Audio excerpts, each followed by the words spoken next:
As long as there is a dollar, a coin, or some other symbolic form of value, there will be domination of human by human. In order to understand this concept, we have to ask the question, what is money for?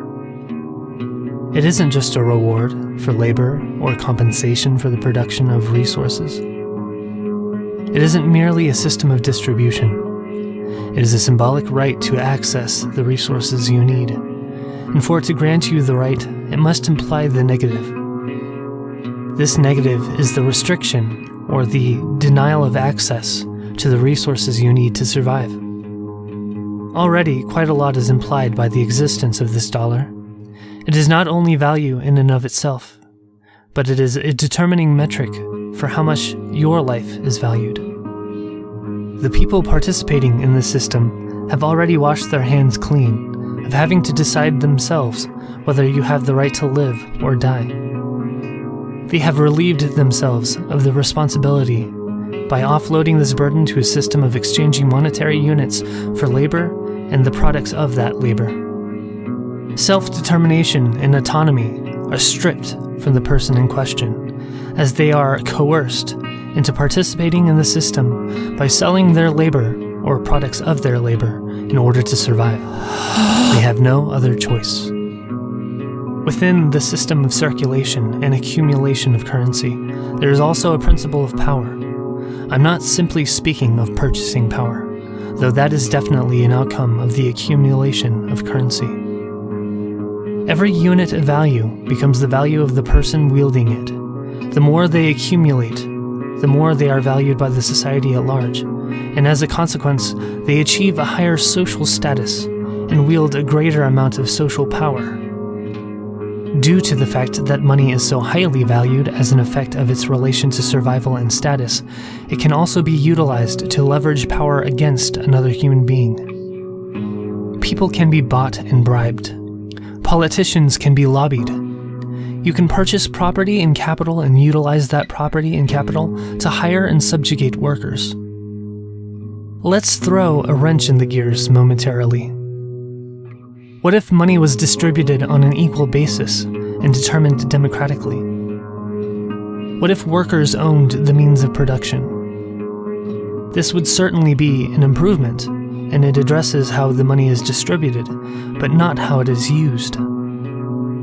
People can save money in a way that gives them a distinct advantage over those who don't. People can still be incentivized to attempt to cheat the system in order to acquire more power.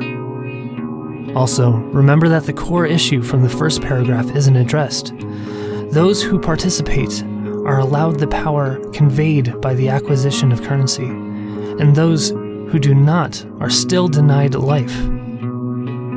Workers, though not required by a capitalist, are still required by the system itself to treat their time and labor as a means to acquiring commodities instead of as an end in itself. This still results in a form of alienation and domination. We must also consider the type of worker ownership. If it is in the form of worker co-ops, then competition between each cooperative can lead to one being more successful than the other and accumulating more wealth or profit to wield as a cudgel of power against the other.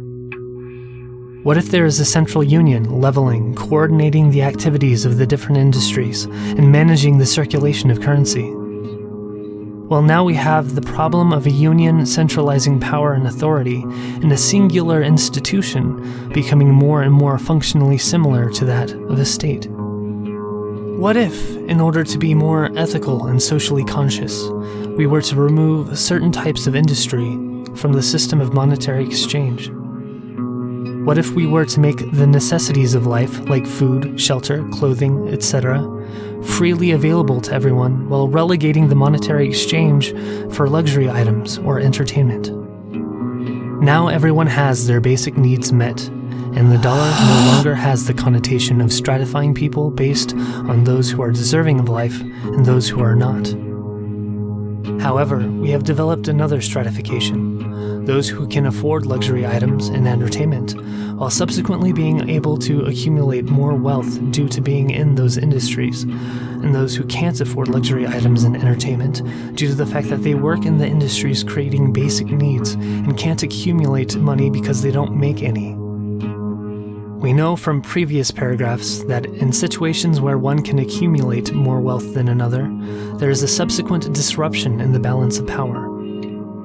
What if the industries producing basic needs were funded through taxation? Then we would have the issue of centralization again. There would need to be a central institution that required payment for the production of basic necessities, and it would simply be shifting the monetary exchange for goods from a direct purchase to an indirect purchase through a central organization that had the power to demand participation and payment for the resources you need to survive.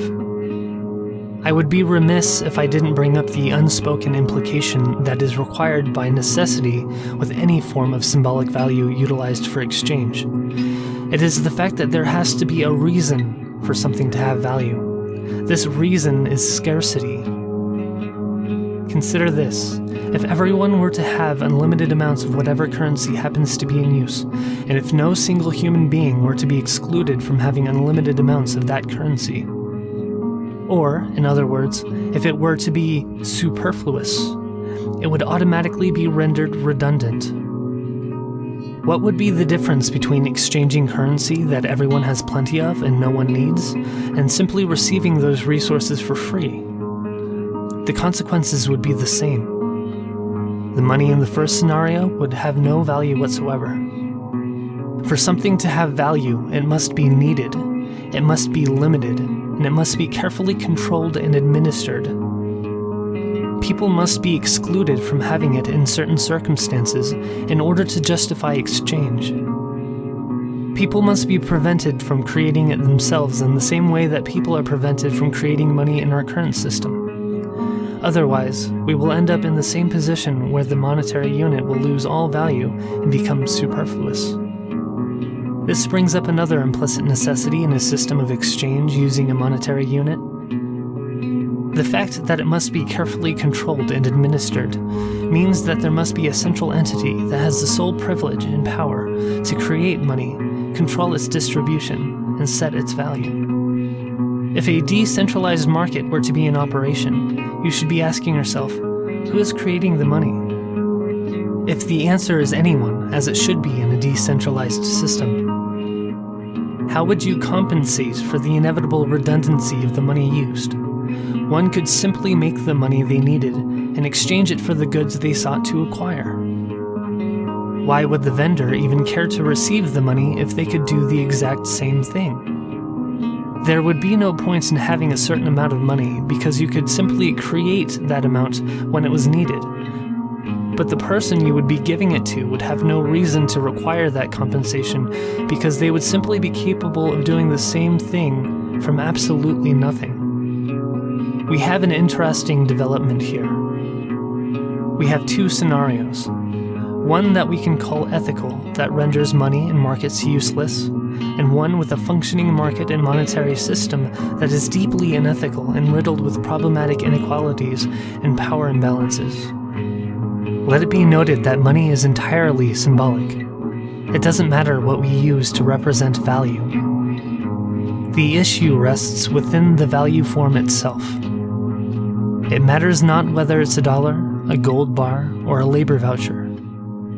The issue persists, even if we are trading in terms of labor time.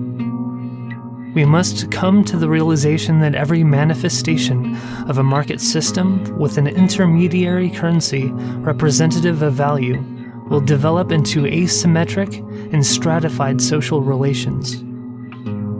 For this holiday season, let us start thinking and acting in terms of gift economies and mutual aid.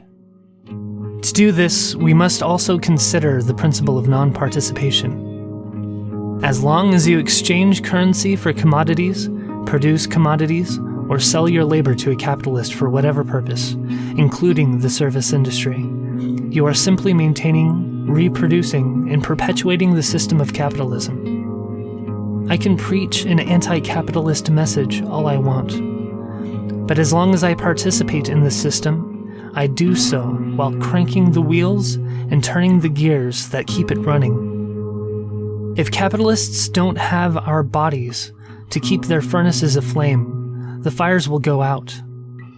We need to develop mutual aid systems that continually produce and distribute the resources our communities need, so that they will not need to go out, get jobs, and purchase them from capitalists.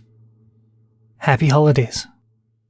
And if you would be so kind, the only gifts I ask for is a like and a subscribe, and for everyone to find a way to be free, happy, and healthy to the extent that is possible.